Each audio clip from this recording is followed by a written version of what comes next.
Bismillahirrahmanirrahim. Assalamualaikum warahmatullahi wabarakatuh. Perkenalkan, saya Hilma Aini Anissa Putri, NIM 110401201110.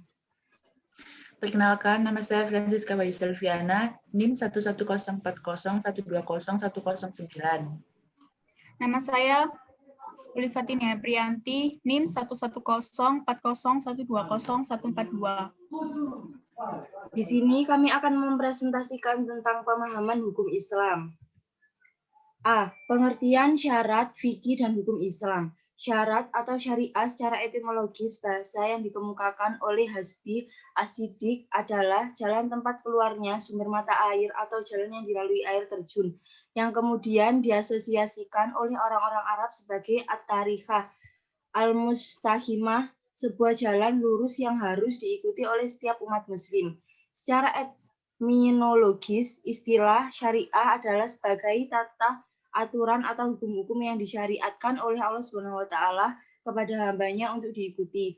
Menurut pendapat Mana Al-Khottahan, bahwa syariat ialah segala ketentuan Allah yang disyariatkan bagi hamba-hambanya yang menyangkut akidah, ibadah, akhlak, dan muamalah.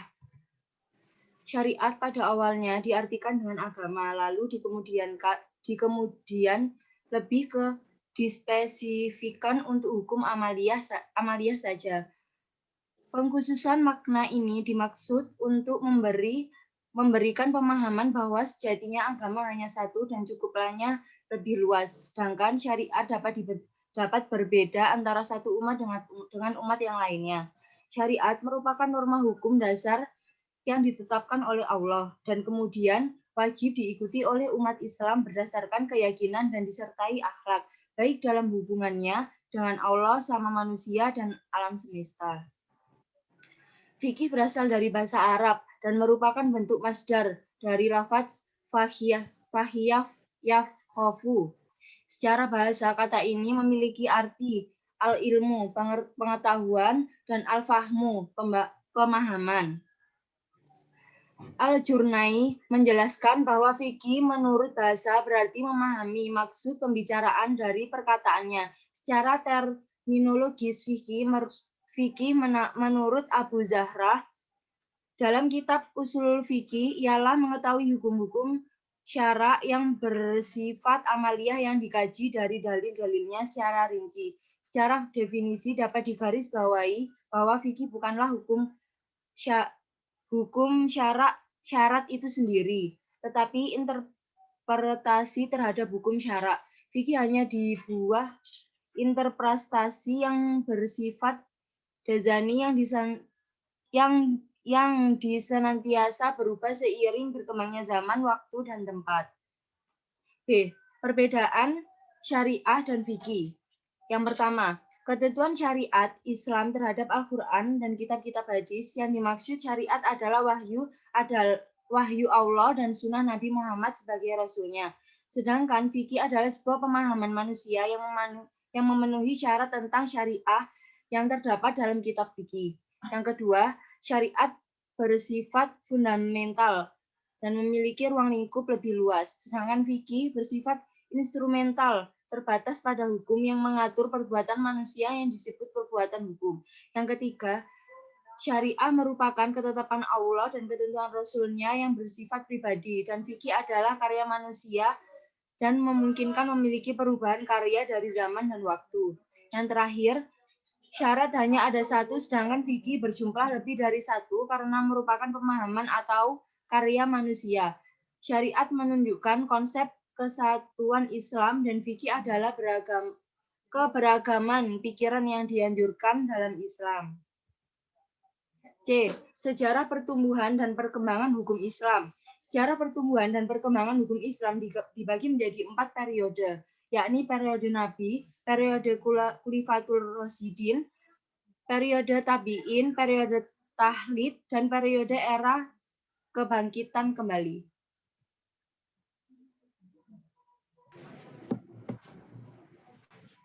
Yang pertama, Periode Nabi. Periode ini terbagi menjadi dua bagian, yaitu Tasyrik Mekah dan Tasyrik Madinah. Periode Mekah berlangsung selama 13 tahun, dimulai sejak diangkatnya Nabi Muhammad SAW.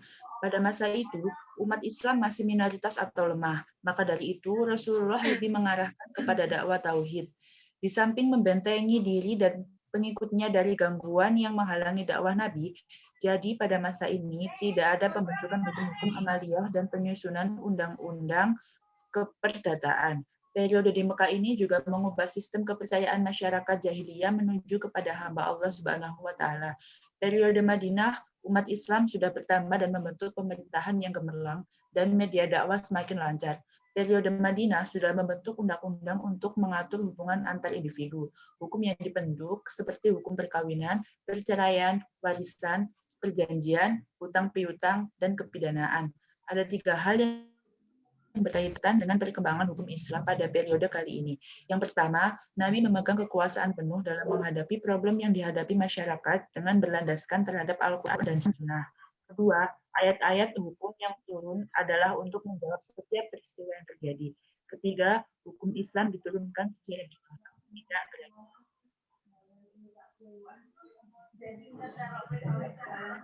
Yang kedua, periode sahabat atau Khulafaur Rasyidin yang terjadi pada abad 11 Hijriah sampai 41 Hijriah.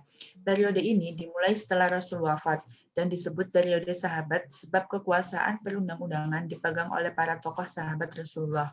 Dalam menetapkan suatu hukum, para sahabat menggunakan Al-Quran dan Sunnah Nabi. Mereka mengembalikan setiap peristiwa kepada kedua sumber tersebut. Jika pada keduanya tidak ditemukan suatu hukum, maka mereka melakukan ijtihad. Ijtihad mereka inilah yang menjamin perkembangan hukum Islam sehingga mampu beradaptasi dengan keragaman masyarakat. Yang ketiga ada periode tabi'in atau periode setelah masa Khulafaur Rasyidin sampai awal abad 11 Hijriah. Mereka melanjutkan tradisi sahabat dalam perjalanan hukum Islam. Mereka menetapkan hukum berdasarkan apa yang mereka pahami dari Nash, baik dalam Al-Quran maupun Sunnah.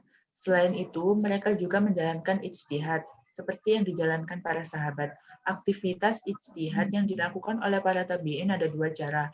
Yang pertama, mereka tidak takut untuk mengutamakan pendapat seorang sahabat daripada sahabat yang lainnya, bahkan pendapat seorang tabi'in atas pendapat seorang sahabat. Yang kedua, mereka sendiri melakukan pemikiran asri. Bahkan pada masa inilah pembentukan hukum yang sesungguhnya dimulai. Yang keempat, periode keemasan yang terjadi pada awal abad 11 Hijriah. Periode keemasan terjadi pada abad 2 Hijriah hingga pertengahan abad 4 Hijriah. Periode ini disebut juga periode kematangan dan kesempurnaan fiqh atau masa pembukuan sunnah dan munculnya imam-imam mazhab. Mazhab-mazhab tersebut telah melahirkan rumusan-rumusan metodologi bagi kajian hukum yang amat luas dan komprehensif, sehingga memberikan peluang dan kemudahan kepada generasi muslim berikutnya untuk lebih mengembangkan kajian-kajian hukum dan menjalankan ketentuan-ketentuan syariah secara lebih baik. Akan tetapi, perkembangan berikutnya justru sebaliknya. Hukum Islam menemui titik antiklimaksnya dan aktivitas berijtihad berhenti. Periode ini kemudian disebut dengan periode taklid atau keterpakuan tekstual. Yang kelima ada periode taklid atau permulaan abad 4 sampai runtuhnya kota Baghdad. Periode taklid atau era kemandekan ini terjadi setelah masa keemasan. Era ini ditandai dengan munculnya iklim penjelasan permasalahan yang telah dikaji sebelumnya tanpa memberikan pemikiran baru, merumuskan kembali metode para pendiri mazhab, dan mencapai puncaknya pada pembelaan fanatik terhadap pendapat para imam mazhab. Faktor lain yang menyebabkan hukum Islam mengalami kemandekan adalah perselisihan teologis yang mengakar pada fanatisme mazhab. Periode ini terjadi pada pertengahan abad 4 Hijriah, bersamaan dengan saat beberapa persoalan yang dihadapi, politik, intelektual, moral, dan sosial yang mempengaruhi prinsip-prinsip kebangkitan mereka dan menghalangi aktivitas mereka dalam berijtihad. Pada periode ini, aktivitas yang dilakukan para ahli hukum adalah penataklilan hukum-hukum atau penelitian terhadap ilat-ilat hukum, pentarjihan pendapat-pendapat yang bertentangan dalam mazhab dan dukungan terhadap mazhab tertentu yang dianut atau disebut fanatisme mazhab.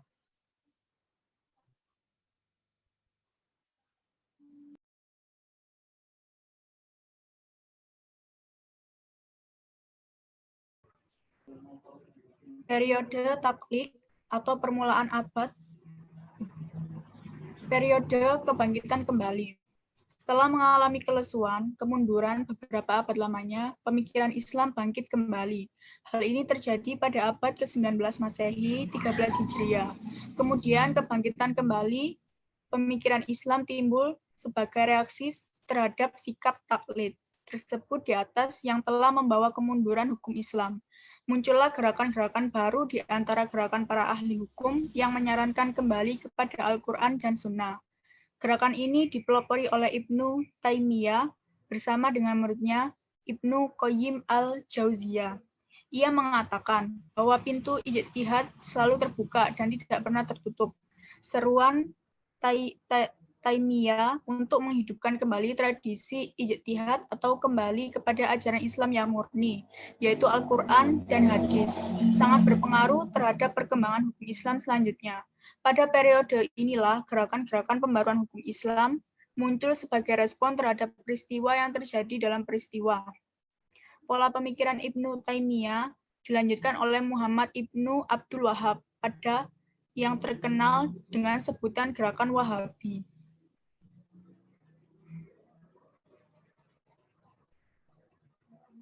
Klasifikasi hukum Islam. Hukum Islam sangat berbeda dengan hukum Barat yang membagi hukuman menjadi hukum privat atau hukum perdata dan hukum publik. Pembagian bidang-bidang hukum Islam tidak membedakan hukum perdata dan hukum publik, melainkan lebih pada bentuk aktivitas-aktivitas manusia dalam melakukan hubungan. Dengan melihat bentuk hubungan ini, hukum Islam diklasifikasikan menjadi dua, yaitu hubungan manusia dengan Tuhan dan hubungan manusia dengan sesama Tuhan. Hubungan manusia dengan Tuhan disebut dengan ibadah, dan hubungan manusia dengan manusia disebut dengan muamalah.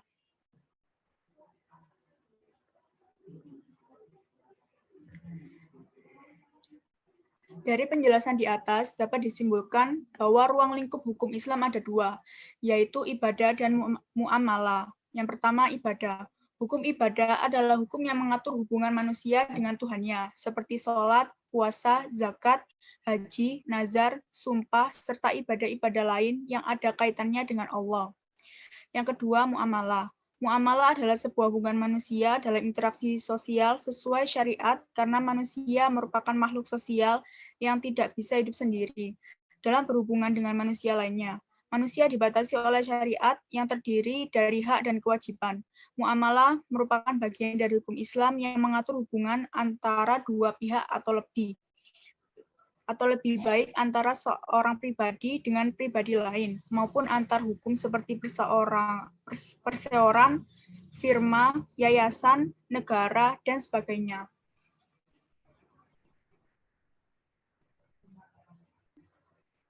Adapun ruang lingkup dari hukum muamalah diantaranya, yang pertama, ahkam al-ahwal al-syakisiyah, yang mengatur masalah keluarga, yaitu hubungan suami istri dan kaum kerabat satu sama lain. Yang kedua, al-ahkam al-madaniyah, yang mengatur hubungan antar individu dalam bidang jual beli, hutang piutang, sewa menyewa, petaru, dan sebagainya. Al-ahkam al-jinaliyah, yang mengatur pelanggaran-pelanggaran yang dilakukan oleh orang mukallaf dan hukuman-hukuman baginya.